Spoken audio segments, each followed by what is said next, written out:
Hi everyone, welcome back or welcome to my channel. My name's Lizzie and today I have a show and tell video for you.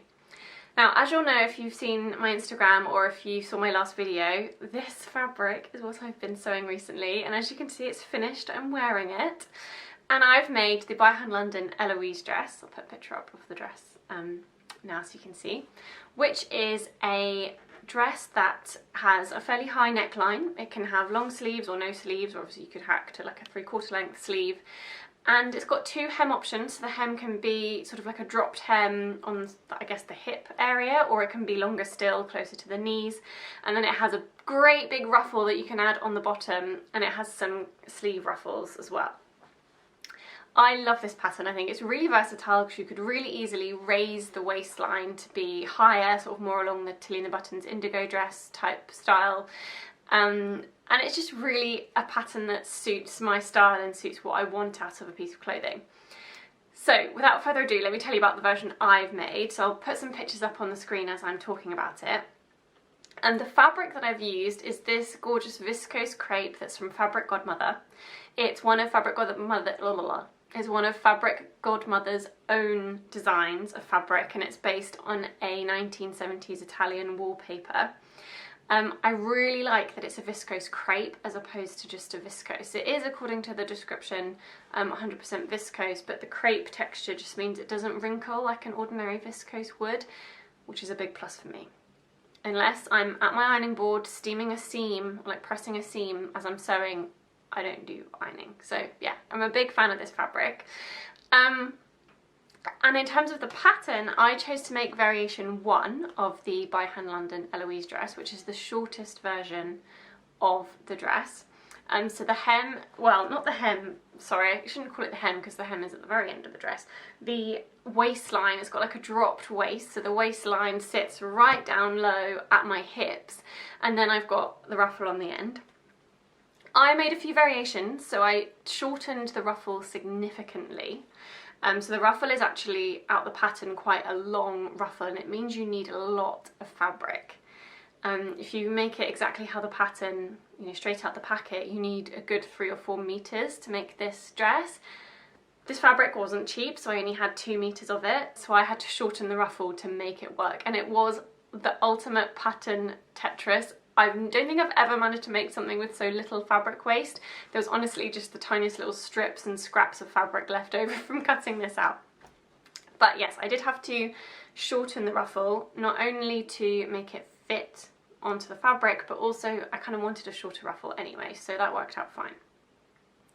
I made several alterations to the pattern. So I made 2 toiles before I started cutting out the fabric, because I'm big into making toiles these days, particularly since I went to the By Hand London bodice fitting masterclass with Eloise at the new craft house.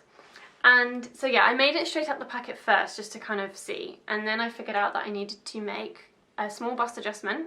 So I did a total of 1 inch small bust adjustments, that's 1/2 inch on each side. I had to pinch 1 centimetre out at the shoulders. I've got very straight, like flat shoulders. My shoulders don't slope, so I just had a bit of excess fabric here to pinch away. What else did I do? I raised the armhole by 1 centimetre on each side in order to give myself more like range of movement. And I lowered the apex by 1 centimetre too. So by doing the small bust adjustment, you automatically sort of lift the apex, so I then lowered it back down again. For any of you that don't know, the apex is like the fullest part of your breast. So for some people it's where your nipple is. Is that for everybody? I'm not sure if that's for everybody, or but anyway, it's the fullest part of your breast. So the part that needs like the most amount of fabric to cover it. So I had to lower that down to where the fullest part of my breast is. And what else did I do? Yeah, and I shortened the frill, as I said. So those were the adjustments that I made to the pattern. And then I cut it out, sewed it all together, and honestly, making a toile makes it so straightforward once you actually come to making the garment in the proper fabric, because I'd already basically sewn it twice, so I knew what I was doing, I was comfortable with all the techniques, I knew how it was going to come together, and it just makes it a dream to sew the actual one. In the process of making this dress, I covered a button for the first time. You'll see, oh, I might have to put a picture in, I'm not sure if I'll be able to show you, but at the back, at the back, the closure, there's no zip. So really easy, you don't need any zips. Brilliant. But it's got a button and a button loop. And I didn't have any buttons that I thought were particularly appropriate, and this fabric's quite busy, so I kind of wanted it to blend in and be subtle.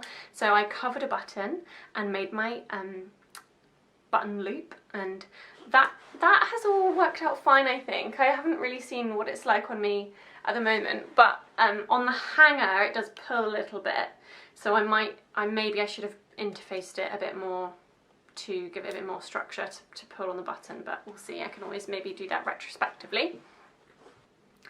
In terms of the outcome, I am really pleased with this make. I love the shape of the dress. I love how it fits me on my shoulders and on my arms. I love that it's like a loose fitting dress, and I think you could easily hack it into a top and it would be really pretty as a top, and I desperately need tops in my handmade wardrobe. Well, in my wardrobe in general, because I just don't, you know when you just want to wear like jeans and a nice top? Well, I just don't really have many tops.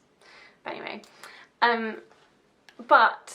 yeah, it's just a really good design for me. Now, to tell you a bit about my thought process when I was deciding to make this, obviously this fabric just screams sort of summer, warm weather, nice weather. I kind of was making this because we were supposed to go to Italy on holiday this summer, and I thought it would just be so perfect. Like, this fabric is just so made to be like sat in Italy overlooking a lake, sipping on a Aperol Spritz, but sadly due to COVID-19 that is obviously not going to happen. But that's okay. Being happy and healthy is the main priority right now.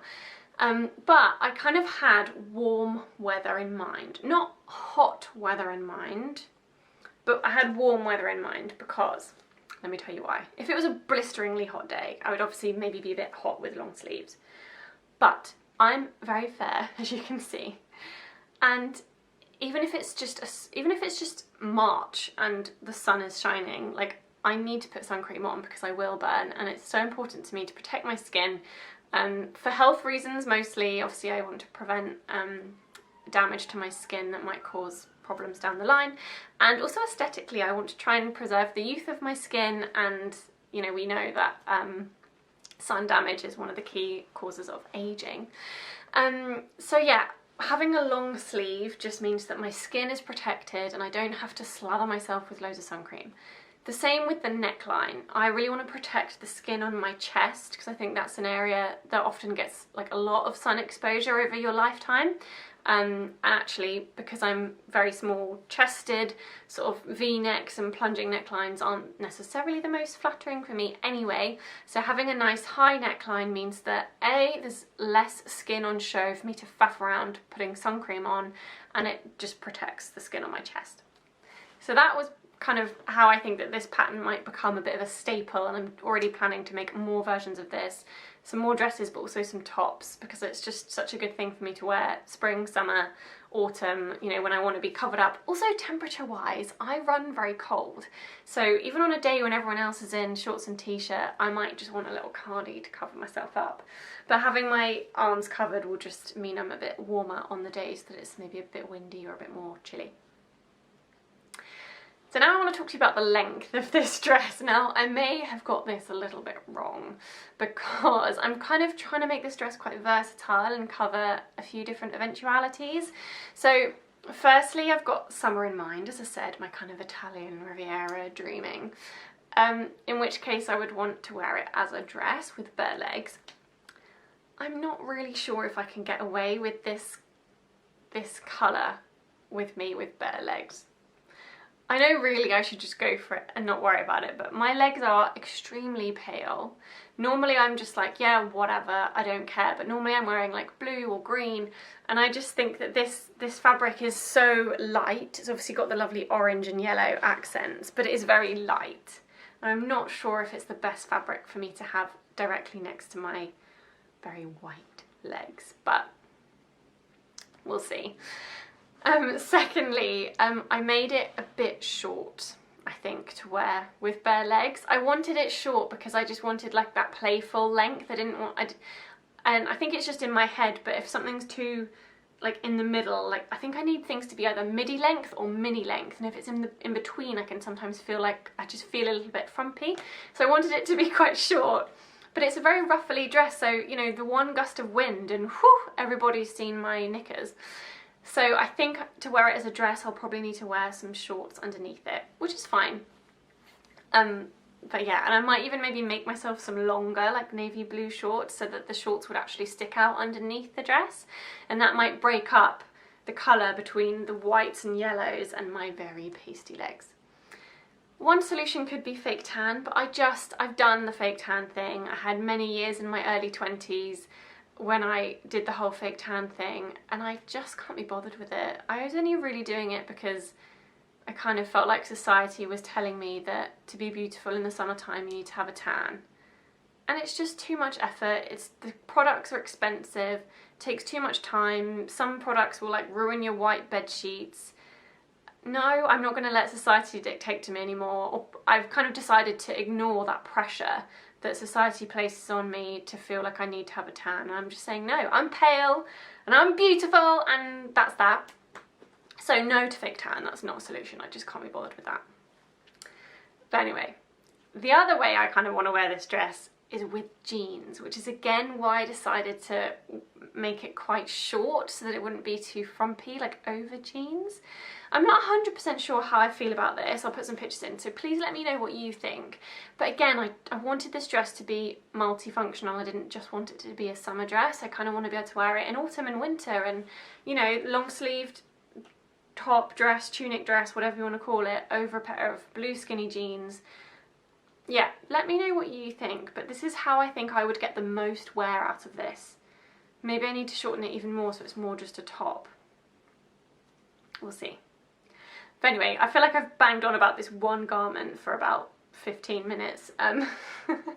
So thanks for listening. And actually I've only got one other thing to tell you about. I was thinking to myself that I needed to wait until I'd made some more things before I bothered to make like a sew and tell video, but I'm sewing quite slowly these days, and I'm sewing quite slowly on purpose, so I'd rather keep making fairly regular videos, and even if I'm just showing you one or two things, I like to think that it's still worth it. So let me know in the comments if you'd rather wait to see a video that's got like 4 or 5 things in, or if you quite like seeing smaller regular videos that just have a couple of handmade things in. But anyway, I can't show you this physically anymore because it's already gone off to its new owner, but I sewed my first ever piece of children's wear, and it was for my 2-year-old nephew called Felix. It was his birthday a couple of days ago, and I made him a fancy dress costume, and it is a dragon fancy dress costume, and if I do say so myself, it's like the most adorable thing I've ever seen. I'm so proud of it, so pleased with it.